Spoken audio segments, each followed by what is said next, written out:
Wanted to talk about is why I do what I do as a filmmaker and what's unorthodox about the way that we do it. I'm lucky enough to find out that it's something I love to do and something I like to do to help other people with would lead me back home to where I know my people came from, my dad's side. They came from Warner Springs, California, which is known to us as Kupawitchim. You think we've been here? We've been here longer than they thought. They tried to make you forget your... Yes, they all do that. Like when they do that with Indian schools, they teach you the outside ways, like how to work. So they made them up as they like, right? Yes, as they like.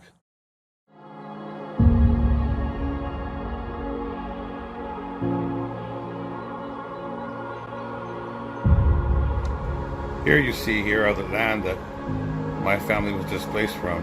He's right, they make the maps the way they want to. That's Warner Springs, California. People were displaced and relocated to the Paula Reservation in California. It's kind of shocking, kind of really emotional for me to go and look at this footage and share it with you today. But this is where my family came from, this is where they're displaced from. There was another neighboring tribe next to us that got also relocated with us to Paula. I think we're one of the only very few tribal people that got relocated around that time in the early 1900s.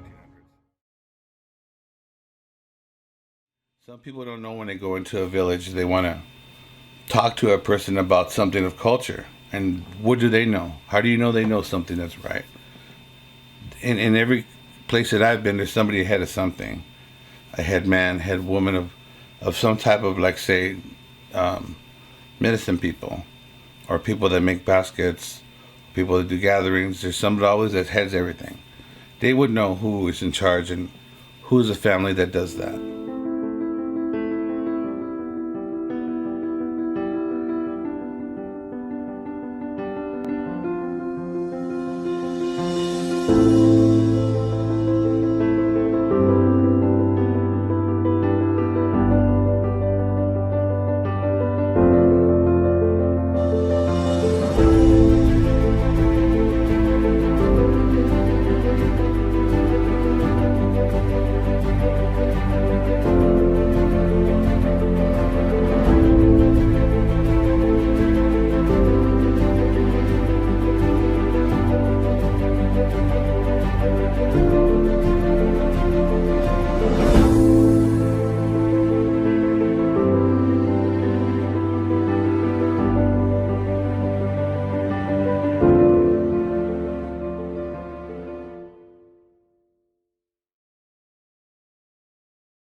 Because there's power in our words.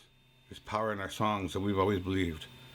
And so I'll leave it at that with those words from I guess I'll leave it the words with like the words from my wife. She had said 5 years ago, I wonder what it's going to be like 5 years ago at the end of our movie. We didn't know we were going to be in a pandemic. And we didn't know if we're not going to ever see anybody ever again. And some people have died now that were in this bird singing world.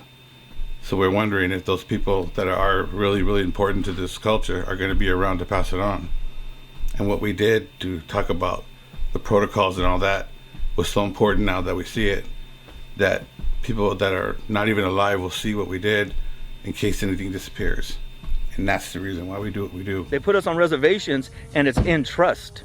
It's in trust, which means at any time, if they really wanted to, they could just take it back from us. Leave it up to me. Talk about Christopher Columbus. That's the history books teach you is he was lost and looking around, and he came here, says he claimed this land, he discovered this land. It wasn't discovered, it was discovered by him. It was something new to him, but it was already here. Native people were already here. We already existed here. The schools only teach you what they want you to know. They don't tell you the truth about, how bad the natives were treated, how the land was taken from them, how many millions and millions of acres were stolen from them, how they were displaced from their motherland of where their people had settled. The books don't teach you that. They're not allowed to. Yes, I'm more than happy that you would like to come and join me and sing and learn these songs. Because who knows, I might go and you might have been singing with me for 4 or 5 years, at least you know maybe 10, 7 songs. You'll carry that on from there where you started from. Like I got 2 boys that when I step down, they're gonna step in my place, see? like it's a family line. But not only that, but you be singing with me as I be singing, and if I step down, you stand in with them and sing with them.